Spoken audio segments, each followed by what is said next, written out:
Hello વિદ્યાર્થી મિત્રો, આજના આ ખાસ સાયન્સ એક્સપ્લેનરમાં તમારું ખૂબ ખૂબ સ્વાગત છે. જો તમે ધોરણ 9માં છો અને ગોખણપટ્ટી કર્યા વગર વિજ્ઞાનને એકદમ સરળ અને મજેદાર રીતે શીખવા માંગો છો, તો બસ તમે બિલકુલ સાચી જગ્યાએ છો. આજે આપણે ધોરણ 9ના વિજ્ઞાનનું પ્રકરણ 4 એટલે કે પરમાણુનું બંધારણ શરૂ કરવાના છીએ. તો પૂરી એનર્જી સાથે તૈયાર થઈ જાઓ, કારણ કે આજે આપણે ગોખવાનું નથી, પણ લોજિક સમજવાનું છે. પણ હા, આજના આ રસપ્રદ ટોપિકમાં આપણે આગળ વધીએ એ પહેલાં એક નાનકડું કામ કરી લઈએ. સંજય મેથ્સ એન્ડ સાયન્સ એકેડમીમાં તમારું હાર્દિક સ્વાગત છે. જો તમને આજના એક્સપ્લેનરથી કંઈક નવું શીખવા મળે તો ફટાફટ લાઇક બટન દબાવી દેજો, તમારા મિત્રો સાથે શેર કરજો અને હા, ચેનલને સબસ્ક્રાઇબ કરવાનું તો બિલકુલ ભૂલતા જ નહીં, જેથી આવા જ શાનદાર કોન્સેપ્ટ તમને સૌથી પહેલાં મળતા રહે. ઓકે, તો ચાલો હવે મેઇન મુદ્દા પર આવીએ. શું તમે ક્યારે એવું વિચાર્યું છે કે આપણી આસપાસ જે આટલા બધા અલગ અલગ તત્વો છે, એમના પરમાણુને પોતાની એક અલગ ઓળખ આખરે મળે છે ક્યાંથી? મતલબ કે સોનું એ સોનું કેમ છે અને લોખંડ એ લોખંડ કેમ છે? આ કોઈ મેજિક નથી અને એને સમજવા માટે કોઈ અઘરી ફોર્મ્યુલા ગોખવાની પણ જરૂર નથી. આની પાછળ એક બહુ જ મસ્ત વૈજ્ઞાનિક રહસ્ય છે. ચાલો એને ડીકોડ કરીએ. અને એ રહસ્યનો ખુલાસો છે પરમાણવીય ક્રમાંક, એટલે કે એટોમિક નંબર. જો કોઈપણ પરમાણુનું એક હૃદય હોય છે, જેને આપણે એનું કેન્દ્ર યાની કે ન્યુક્લિયસ કહીએ છીએ. આ ન્યુક્લિયસની બરાબર અંદર પ્રોટોન નામના કણો બેઠા હોય છે. બસ આ પ્રોટોનની સંખ્યા જ એ પરમાણુનું અલ્ટિમેટ આઇડેન્ટિફિકેશન ટેગ છે. અને સાયન્સની ભાષામાં આપણે આ પરમાણવીય ક્રમાંકને દર્શાવવા માટે અંગ્રેજી મૂળાક્ષર ઝેડનો ઉપયોગ કરીએ છીએ. સિમ્પલ ભાષામાં કહું તો ઝેડ બરાબર પ્રોટોનની સંખ્યા. આ વાતને આપણે આપણા રોજિંદા જીવન સાથે સરખાવીએ. આ પ્રોટોનને તમે તમારું આઈડી કાર્ડ સમજી લો. જેમ દરેક વિદ્યાર્થીનો ક્લાસમાં એક યુનિક રોલ નંબર હોય છે ને, જે બીજો કોઈનો ના હોઈ શકે, બિલકુલ એ જ રીતે દરેક તત્વ માટે આ પ્રોટોનની સંખ્યા એકદમ ફિક્સ હોય છે. દાખલા તરીકે, જો તમારી પાસે શુદ્ધ સોનાનો ટુકડો હોય તો એના દરેક પરમાણુમાં પ્રોટોનની સંખ્યા બિલકુલ એકસરખી જ હશે. એક પણ પ્રોટોન વધારે નહીં અને એક પણ ઓછો નહીં. એટલે જ તો સોનું હંમેશા સોનું જ રહે છે.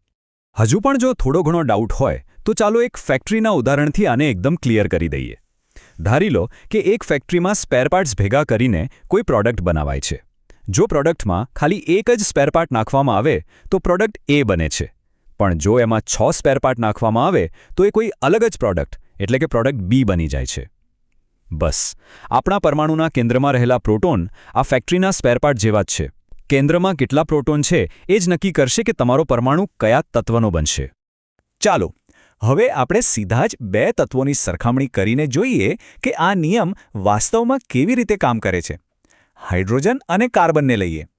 જો કોઈ પરમાણુના કેન્દ્રમાં માત્ર એક જ પ્રોટોન હોય તો એનો પરમાણવીય ક્રમાંક Z બરાબર 1 થશે.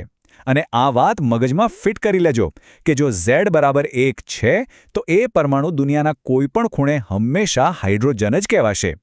એ જ રીતે કાર્બનના પરમાણુના કેન્દ્રમાં હંમેશા 6 પ્રોટોન હોય છે, એટલે કાર્બન માટે Z બરાબર 6 થાય. છે ને એકદમ સિમ્પલ લોજિક. હવે આ 6 નંબર વિશે એક બહુ જ ઇન્ટરેસ્ટિંગ વાત છે. કેમિસ્ટ્રીની દુનિયામાં જ્યારે 6 નંબર આવે એટલે આંખ બંધ કરીને સમજી લેવાનું કે કાર્બનની જ વાત થાય છે. પરમાણુની અંદર કદાચ ઇલેક્ટ્રોન કે ન્યુટ્રોનની સંખ્યામાં ફેરફાર થાય ને તો પણ તત્વ નથી બદલાતું. પણ જો પ્રોટોનનો આ આંકડો 6માંથી ભૂલથી પણ 7 થઈ જાય તો આખું તત્વ જ બદલાઈ જાય છે. પછી એ કાર્બન નથી રહેતો, એ નાઇટ્રોજન બની જાય છે. મતલબ કે પ્રોટોન બદલાય એટલે તત્વોની આખી ઓળખ જ બદલાઈ જાય.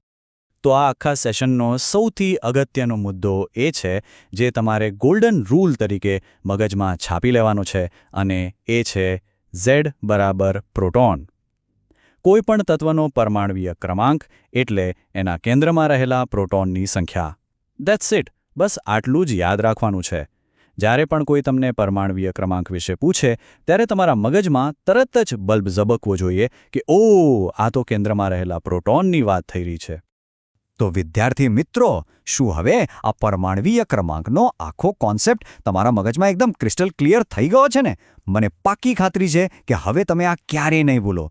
પણ હા, જતાં જતાં તમારા માટે એક બહુ મસ્ત વિચારવા જેવો પ્રશ્ન મૂકીને જાઓ છો.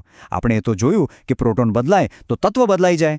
પણ જો પ્રોટોનની સંખ્યા એ જ રહે અને માત્ર ઇલેક્ટ્રોનની સંખ્યા બદલાય તો શું થાય? શું એનાથી નવો કોઈ પદાર્થ બને ખરો? આના વિશે જરૂરથી વિચારજો.